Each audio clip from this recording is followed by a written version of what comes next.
Olá pessoal, aqui quem está falando é o professor Cláudio Sameiro, criador aqui do canal Contabilidade com Café. Na nossa videoaula de hoje nós vamos falar sobre os rendimentos sujeitos à tributação exclusivamente na fonte. Mas antes da gente ir para a nossa aula, eu gostaria de pedir para você fazer a inscrição no nosso canal, curtir o nosso vídeo, compartilhar com seus amigos em suas redes sociais e não esquecer de clicar lá no sininho, tá? E ao longo da nossa aula, se você puder, coloca aí seus comentários, diga se você gostou, se não gostou, dê comentários, faça sugestões, né, de novos cursos, que nós possamos, né, divulgar ou colocar aqui no nosso canal, tá ok? Bem, agora vamos à nossa videoaula de hoje.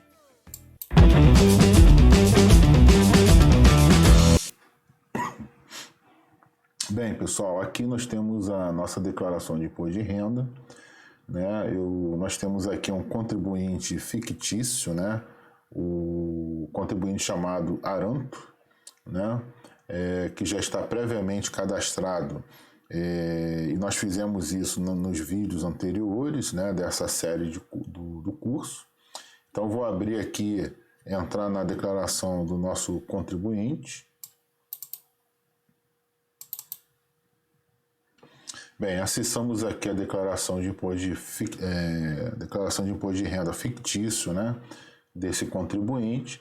Vamos acessar agora a ficha rendimentos sujeitos, né, à tributação exclusiva, né. Aqui nós temos a área de trabalho, né, nós temos duas abas, que é a aba rendimentos e a aba totais, tá? Nessa aba totais, nós temos uma relação, um resumo, né, de todos os itens, né, relativos à tributação exclusiva, ok? O primeiro item aqui é o item 1, diz respeito ao 13º, né? Aqui já está preenchido com 9.000, por quê?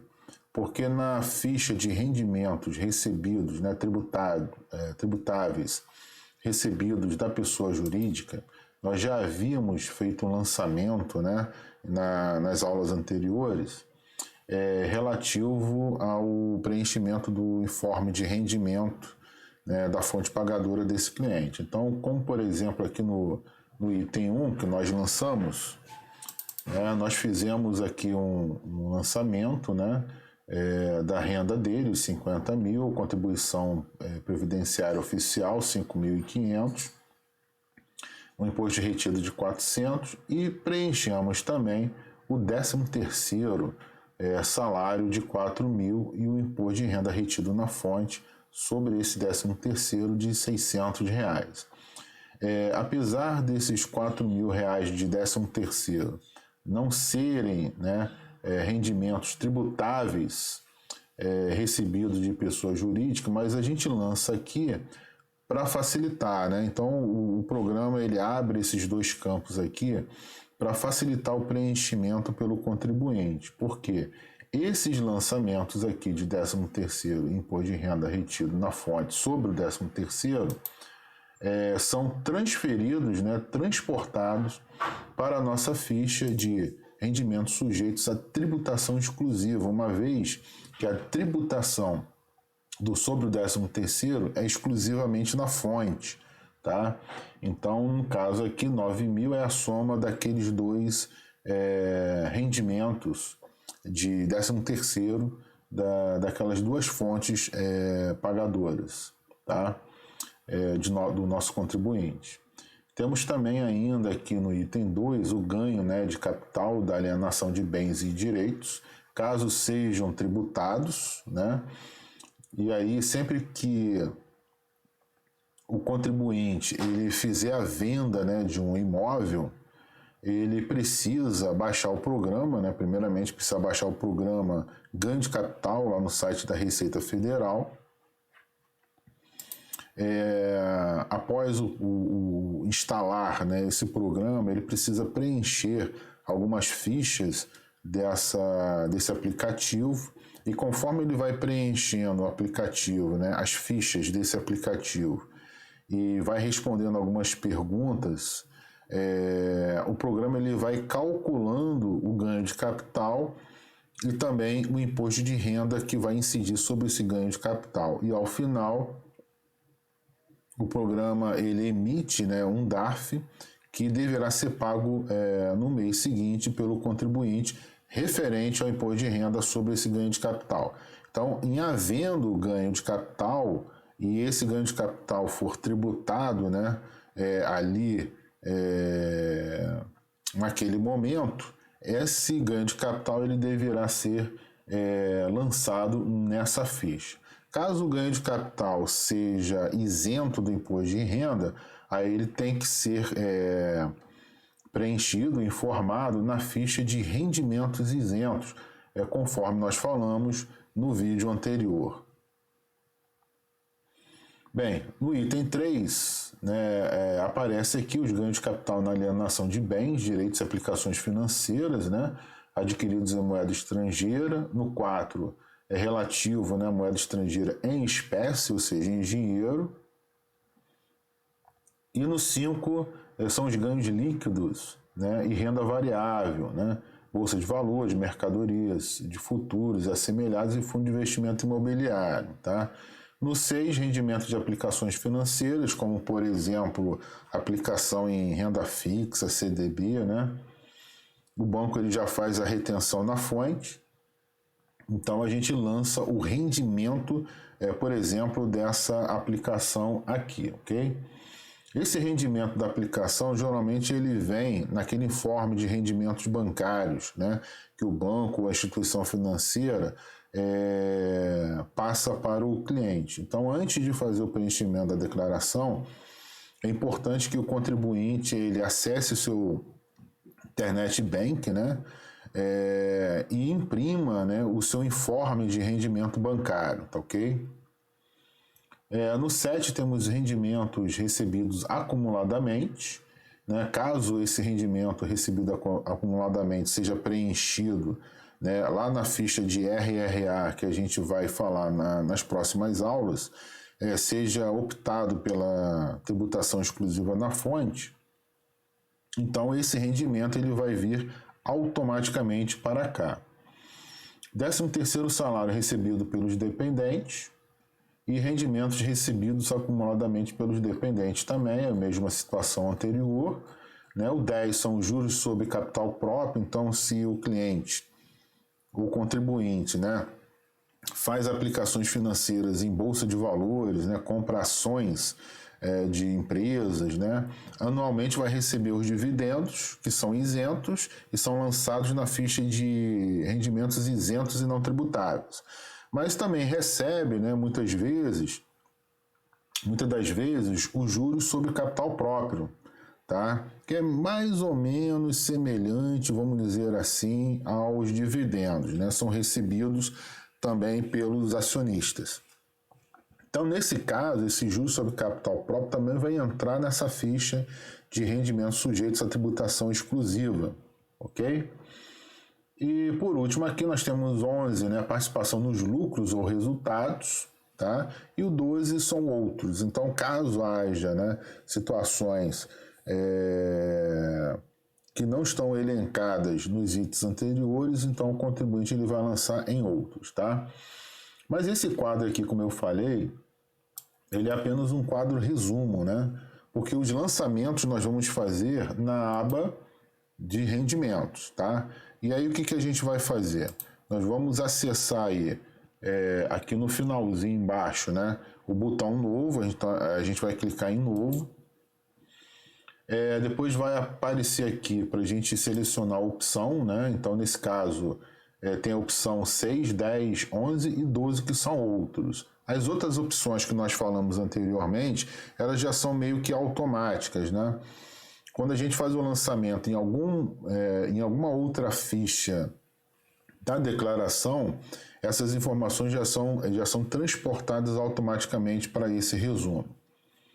Então, nesse caso aqui, o contribuinte ele pode optar, marcar a opção, né, do item 6, né, que são rendimentos de aplicações financeiras. Então, por acaso, se ele tiver, por exemplo, aplicação em CDB, né? Então, vamos supor aqui que ele tem aplicação em CDB. Então, a gente está olhando lá na ficha de informes, né, de rendimentos bancários, e lá tem lá aplicação em CDB ou renda fixa, por exemplo, né? Saldo inicial, saldo final, e do lado tem o rendimento, né? Esse rendimento é o que a gente vai lançar aqui. Então, eu vou clicar aqui no item 6, né? Então, eu vou selecionar tipo de beneficiário titular, o CNPJ da fonte pagadora. Nesse caso, seria a do banco. Então, eu vou clicar aqui vou digitar 045, é um CNPJ fictício, né? 1, 2, 3 mil ao contrário, 10. Então, esse aqui é um CNPJ fictício, tá? Então, o nome do banco, eu vou digitar aqui, Banco Cobra Tudo, SA, tá? E o valor que nós recebemos de rendimentos, eu vou lançar aqui com um valor de R$200 de rendimentos. Feito isso, nós vamos clicar no botão OK. Bem, aí ele registrou, tá ok?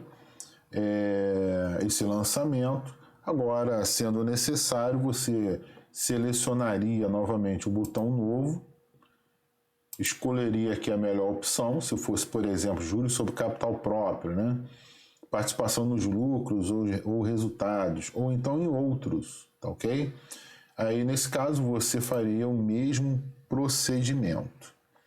Tá ok, gente? E repara o seguinte, conforme a gente vai sempre lançando, né, algum rendimento, ou depois, como a gente vai ver mais à frente, algum gasto, né, algum pagamento dedutível, né, aqui na parte de baixo, nesse quadrinho, como nós já vimos em aulas anteriores, ele vai atualizando, né, aqui na coluna esquerda, na parte inferior. Ele vai atualizando, né, o cálculo do imposto de renda, a pagar ou a receber. Então, por exemplo, aqui ele está marcado por deduções legais, ou seja, é o modelo completo. Pelo modelo completo, o imposto a pagar, por enquanto, é de R$ 10.619,23, né? Pelo modelo simplificado, está dando R$ 12.261,23 tá? Então, esses valores aqui eles vão mudando à medida que a gente vai preenchendo valores novos, tá? Mas como essa informação que nós lançamos agora, né, diz respeito a um rendimento sujeito à tributação exclusiva na fonte, né, exclusiva na fonte, então significa que esse valor aqui de R$200, ele não vai nem aumentar o imposto a pagar e também nem vai diminuir, né? Não vai influenciar no imposto a pagar ou a restituir. Tá, ok? Uma vez que o imposto de renda que deveria ter sido pago sobre esses R$200 já foi pago. Tá? Então, se já foi pago, nada mais a se pagar, porque ele é tributado exclusivamente, né, na fonte, tá? Naquele momento em que o contribuinte ele recebeu o valor, ele já é tributado tributado naquele momento. Então agora, no ajuste anual, ele não tem mais nada a pagar sobre isso, tá ok? Então, tanto o rendimento isento como o rendimento sujeito à tributação exclusiva acabam que, nesse momento, não afetam o cálculo do imposto de renda, tá ok? Mas é importante fazer os lançamentos dos rendimentos isentos e também agora dos rendimentos sujeitos à tributação exclusiva para você lastrear da base, tá, a um provável aumento de patrimônio que você tenha tido, tá? Então, o patrimônio, né, a variação patrimonial que você teve mediante a compra de um carro novo, a troca do apartamento, alguma coisa assim, precisa ser explicado. Com que renda o contribuinte fez esse aumento patrimonial, né? Com que renda? Então, nesse momento, é importante que o contribuinte apresente, declare, né, todas as rendas que ele teve ao longo do período, né? Nesse caso, 2019. Tá ok, pessoal? Bem, nós vamos ficar por aqui. Eu espero que vocês tenham gostado da videoaula de hoje, tenha sido útil para você. E não se esqueça de compartilhar esse vídeo, o nosso canal, né, com seus amigos nas redes sociais. Dá uma curtida, dá um like, clica aí no sininho, faz a inscrição e deixa aí os seus comentários, tá ok, gente? Obrigado pela presença de vocês, pela audiência, e a gente se vê na próxima videoaula.